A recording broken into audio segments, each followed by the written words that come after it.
here to just talk a little bit about a very important part of Heart Midlothian's history. We remind people that this isn't a war memorial.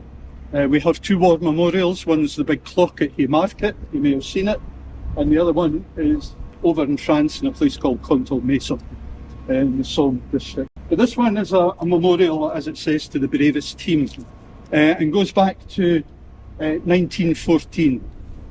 Hearts had assembled a great team for the start of the 1914-15 season. Our then manager, a chap called John McCartney, had taken 4 years to get the team that he wanted, a team of youth and experience, skill and stamina, all the things you would expect, and great things were expected of them. 8 games into that season, Hearts were undefeated. They were sitting 5 points clear of the league. They'd beaten their nearest, or the two teams that were reckoned to be their nearest challengers, which were Celtic and Hibernian, and they'd beaten them both quite convincingly. So all the pundits reckoned that we were well on the way to securing the league championship that year. But as most of you know, the world went crazy in August 1914. Germany invaded Belgium and then France, and that brought Britain into what was to become the First World War. We sent our standing army over, and in the early days of the war, towards the end of 1914, that army was getting quite a beating. Lots of deaths and lots of casualties. And football started to get a really bad name. There was talk of it being banned. Interestingly, they didn't talk about banning horse racing, the sport of kings, but they did decide that they wanted to ban football. However, they didn't, and largely due to what happened here in Edinburgh. A local chap, a politician, businessman called George McRae, by that time he was Sir George McRae, came from humble beginnings here in Edinburgh. He had been a colonel in the Territorial Army. He contacted the War Department, and because of his position as a politician and as an ex-colonel, he got permission to raise a battalion. Battalion's about 1,300 men. He said in a press article that he would raise it in 2 weeks. It had taken the Lord Provost 8 weeks to raise the Edinburgh Battalion just a few weeks before. So it was a kind of tall order. But wily old Sir George had a couple of aces up his sleeve. One was that he was prepared to lead the battalion himself, although he was 54 years of age. And the other one was the Ace of Hearts. He was a shareholder here at Heart Midlothian. He went into the boardroom on the 28th of October 1914, spoke to the board. The board agreed that if any player wanted to sign up for his battalion, he would release them from their footballing contract and continue to pay them. So it was quite an incentive. So George went into the changing rooms and 11 players agreed to sign. Not all 11 first team players, but 11 players including reserves.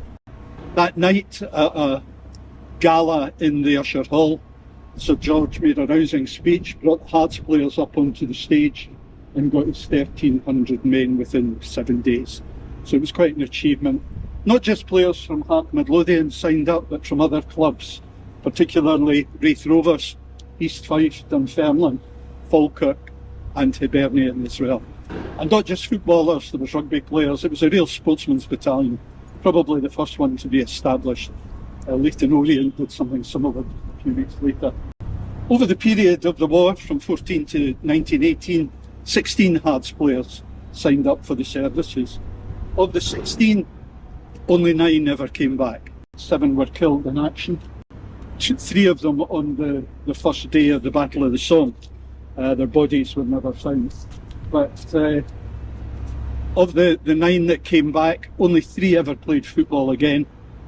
2 for 1 season only, retired as a result of their injuries, and 1 continued to play for a further 8 years, despite the fact that he'd been injured twice and gassed once. A chap called Paddy Crossan, quite a character apparently.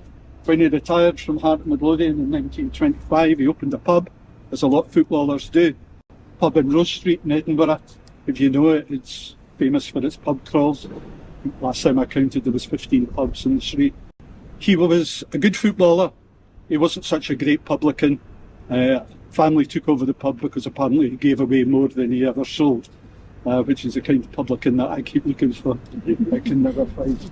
So, an important period in Hearts history. For that little 4-year period, We probably were one of the most famous clubs in Europe, written about in a number of books. In the archives here we have telegrams from 5 Prime Ministers congratulating Hart and Midlothian on the activities. So it's an important bit that we should never forget, especially as we get into November, which is kind of the month of remembrance, as we all know. Just to keep the cheeriness going, if you want to move over to the fence here, we can have a look down at the Memorial Garden.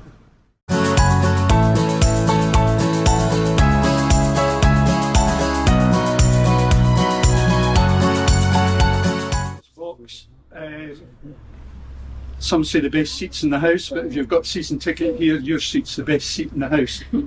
But this is quite a good one, and it's quite a good one to see the stadium in its entirety.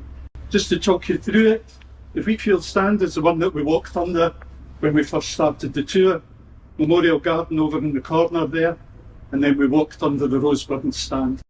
Wheatfield stand was built in 1996. It replaced concrete terracing that was there. A year later, the Roseburn stand was built, and then 1998, a year after that again, the Gorgie stand was built.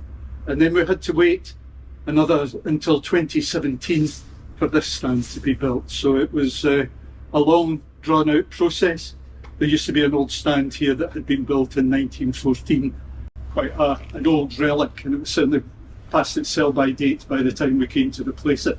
The stadium now has a capacity of 20,099, although we'll never get 20,099 people in here for a few reasons. One, you can see over there in the Roseburn, we have crowd segregation. That's still set up from Sunday when we gave Celtic just one section.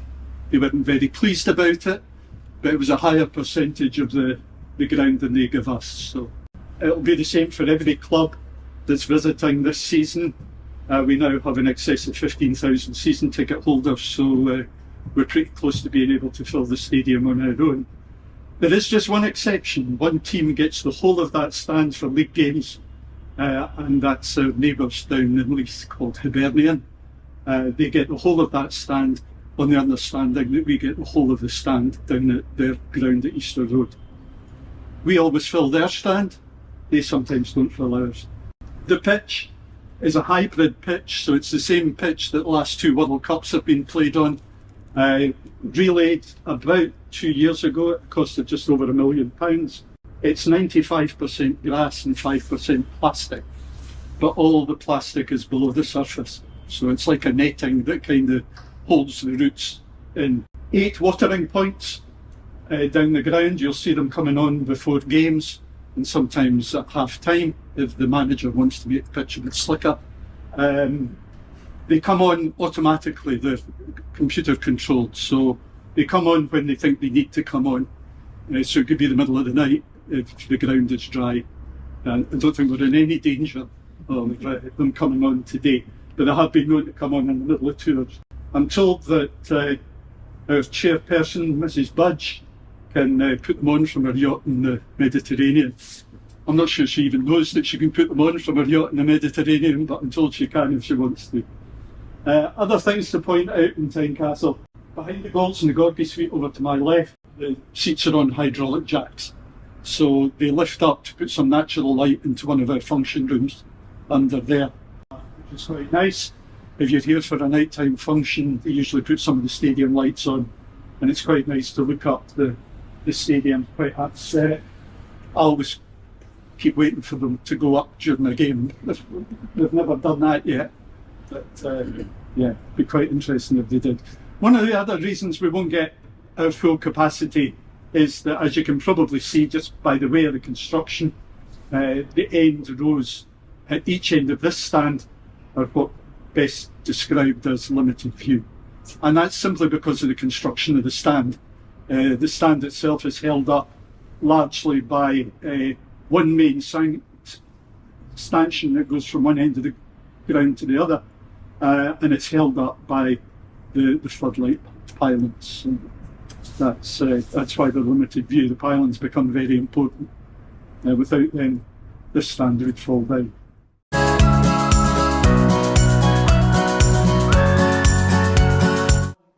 Tell you a little bit about this floor. We have 3 lounges on this floor. The Legends Lounge Behind me, the Heritage Lounge.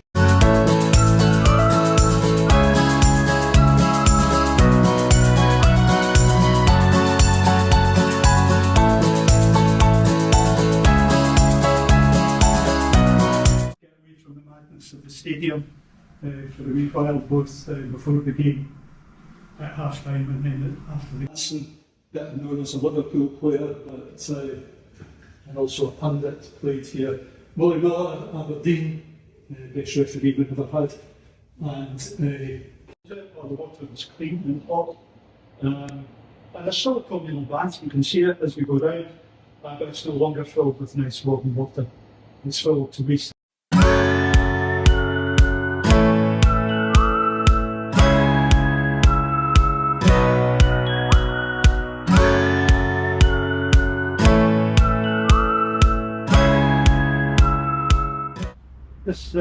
This is a Hearts dugout. It hasn't always been that way. We used to use that dugout, which made sense because we came down that side and we warm up. We tend to warm up at this end. But standing here gives you a good chance to see the stadium that we've wandered round. When we got into the main stand, we had the camera point at the back of the Roseburn stand as well. From here you can see that there's not a lot of distance between the sites. Used by other club players who might not be playing and other coaches. We've got coaches for everything.